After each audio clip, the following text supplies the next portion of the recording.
The first one will be with Fazila. So Fazila is the CEO of Insight MedTech.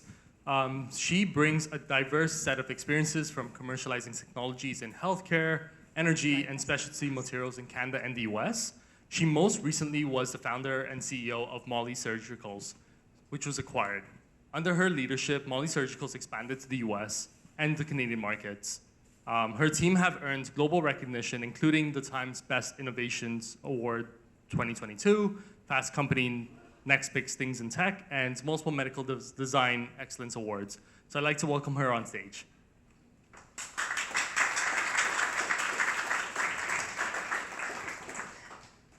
Thank you so much for the invitation, Aman, and to the Health TechTO team.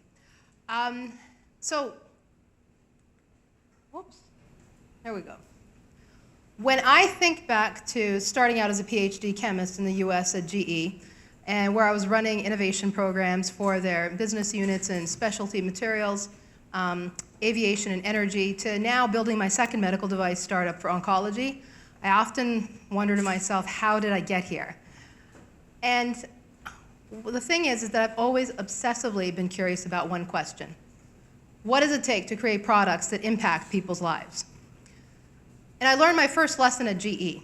The first step is to fall in love with your customer. Now, this is a really tough one for those of us in engineering and science because we're wired to be technology first. But that results in over-engineered products that are too complicated for anybody else to use. So the number one thing that I'm always driving with our teams is it's got to be easy and intuitive to use for the customer, not us. So before you even start thinking about building anything, figure out who your customer is and how they talk about what's important to them. And then start integrating their language into your day-to-day team conversations and your design requirements so that it becomes your language too. Then go talk to your customer and learn how they prioritize those requirements. That's the prep work before starting any first prototype build. And then once you do build, then take it back out to your customer, test it with them, and then repeat this cycle with each design iteration. And what you'll find is in the process, you're building something that people actually want, and then you're developing the relationships with the people who can help you spread the word and likely become some of your first customers. That's your early traction. Now, making the leap from a corporate career to a startup wasn't as intuitive for me. So I have a confession to make. I wasn't open to startups. And it's because I perceived them to be risky. So how did I overcome my fear of startups? Well, I reframed risk. When you really think about it, risk is just the quality of the opportunity and the quality of the people. And that's how I became the founder and CEO of my first startup, Molly Surgical. As a founding team, we wanted to make precision surgery simpler, starting with breast cancer. And we started out in 2018 with just 2 of us. And in less than 4 years, we grew the company to over 50 people in the US and Canada and built an award-winning company. Our product received simultaneously Health Canada approval and FDA clearance. And we were seeing growing demand from hospitals on both sides of the border placing repeat orders. But perhaps most importantly, we were receiving thank you letters from the breast cancer patients who had received the old 1970s technology. But before any regulatory clearance, we were being approached by strategics, and one of those companies was Stryker. Just recently, that company was sold to Stryker. So what I learned building that company is that the act of creating something new is messy, and your only tool is communication. So it's got to be simple, and it's got to be consistent. For example, engineers have a way of calling the same component, same part, by different names, and that just sets up the company for failure. So be really intentional about your terminology and choose it so that it's accurately descriptive, and then write it down and then hold each other to it. Now, you can't have a product that's going to impact people's lives if nobody is buying it. So what is it that makes people want to buy? It's trust. And trust is built through consistency of actions. And so building a consistent customer experience at every touch point builds trust, everything from your tech support to your clinical applications and sales teams. And you can get part of the way through training programs, But I think that the real magic happens when you can build a tribe of stakeholders around you that share the same values and the same vision. So I'm doing it again, second time now, with Insight Medbotics, my second company. The founders there had overcome this huge technological hurdle of making a robot that's compatible with the MRI scanner environment. And they demonstrated it in breast biopsy with future potential application in precision drug delivery. I was recruited by the board, and at the time the company had submitted an FDA application. But talking with my contacts, my physician and patient contacts in the breast cancer space, I could see that breast biopsy was not the right first market application.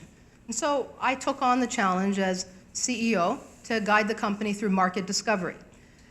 Now, first priority was to get the FDA clearance across the finish line, which we did. And that made it the first and only robot to be FDA cleared for use with MRI. And then at that time, with just a team of 3 people, we completely shifted our focus to making discovery calls, booking discovery calls with interventional radiologists and some urologists. We got to speak with about 30 physicians. And what we weren't asking them what they thought about our technology. We wanted to learn about their experience using MRI and what their pain points were. What we discovered was that an opportunity to solve MRI access for urologists treating prostate cancer and address the guesswork associated with using traditional ultrasound methods. That's how we went from this FDA clearance in July of 23 to then launching our new direction the following January, where since then we've been focused on translating this proven robotics platform to advancing precision in prostate cancer care. And so over the last year, we've built our first prototype for prostate, and we've been taking it out on a roadshow across the US and here at home. And the response has been great. We're seeing a growing interest in wanting to acquire our robot once it's available. Those early physician conversations, they were pivotal to developing a compelling prototype that's attracting urologists now, and also uncovering a new market opportunity that's attracting strategics like Siemens and NVIDIA. And it's all possible only when you have a team that's committed to the craft of entrepreneurship. Thanks so much for listening, and thanks for the opportunity to share my story.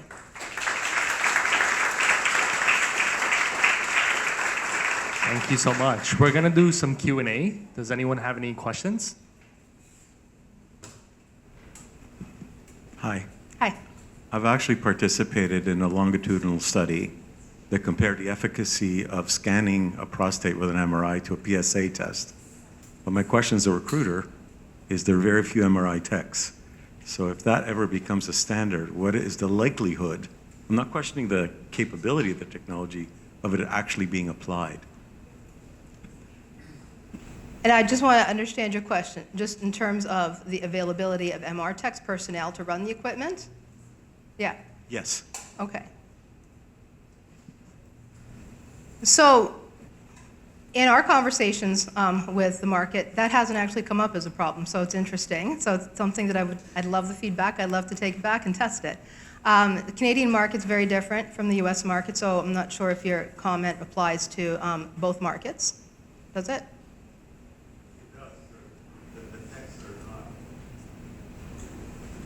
It's probably more acute in Ontario and the rest of Canada, but MRI techs are not exactly a dime a dozen. So it's in imaging, it's a pretty tough, profession to build on in terms of numbers I'm talking about. Okay. So, great piece of information. We haven't heard that as a problem, as I mentioned. In terms of the likelihood of adoption, what we're actually hearing is urologists trying to make a case to purchase another MRI into their departments, and our robot is giving them that avenue to help build that case, because we actually shrink down procedure times in that MRI to do interventional procedures, and instead of a diagnostic scan, and that actually has better health economics that come with it. So with the right financial incentives that are lined up, I think it's actually a great story for creating an opportunity for more people getting into that field. I think that what we're changing here is a paradigm where it's always been thought, well, MRI is too hard to do anything other than a diagnostic scan, and it's kind of been a stagnant market. And so we're actually opening up opportunity for companies like Siemens to grow their base of MRI to sell into new markets. Does anyone else?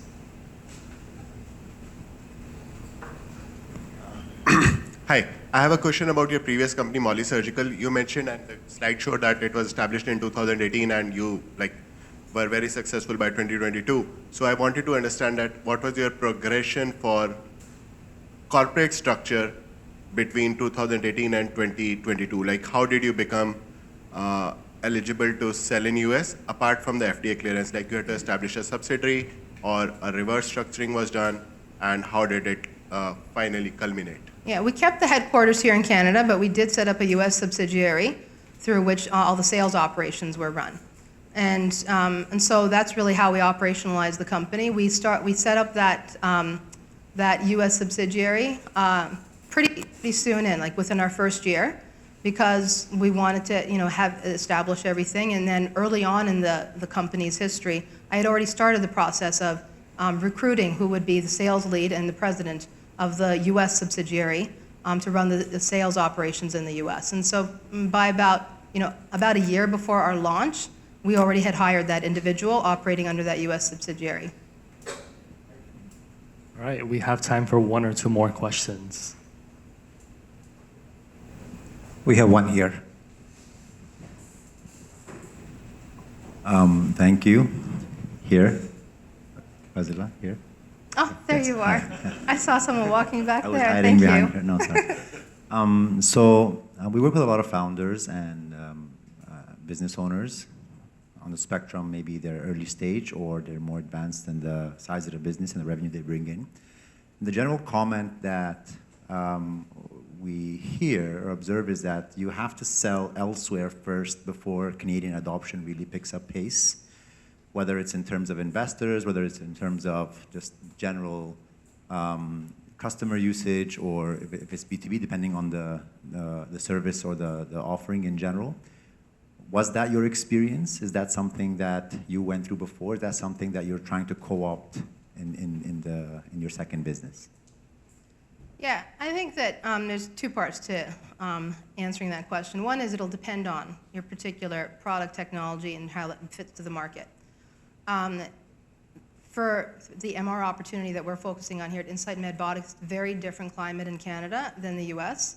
We're US first. It lends itself naturally there for that reason, because of access to MRI. Here, we're having to get MRI scans at 3 a.m. on a Sunday. That doesn't happen in the US, right? And so, but I'm seeing opportunity open up here that there might be opportunity through private practice. And so that's one factor that drives where you launch first.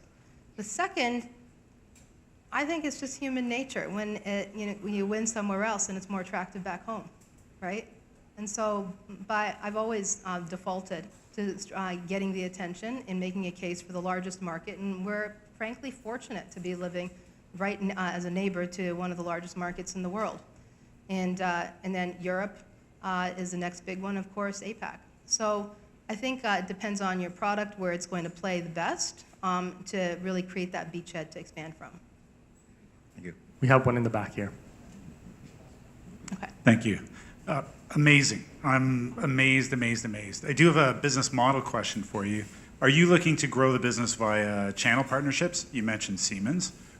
That you grow and then eventually get taken over, or are you just potentially going to sell the IP even before you get to that large channel expansion? So that's a great question, and I believe in just building the business for success on its own, and that's when you open up opportunities, and then we can choose as a board, as a company, what is in the best interest of the company at that point in time. And so I also believe that going out and doing and establishing your first sales, especially with a hands-on device, is so important, because there's so much learning to be done in that first year in terms of how you train your sales team, how you even onboard customers and train those clinical sites. And so that needs to be an iterative cycle of learning before you can actually hand it over to a distributor who can actually, you got to give them the blueprint on how to sell. And so my what I'm kind of getting at is I believe I got to build a company that for success first, and we're attracting companies like the Siemens. And I think that those channel partnerships will be an additive to the business and will naturally lead to an opportunity in the future of, just like what happened with Stryker, with my previous company, opening up an opportunity. And then it's for the company to decide if it's the right time to take it. So that's my approach. Thank you so much. Thank you so much. Thank you. Faz.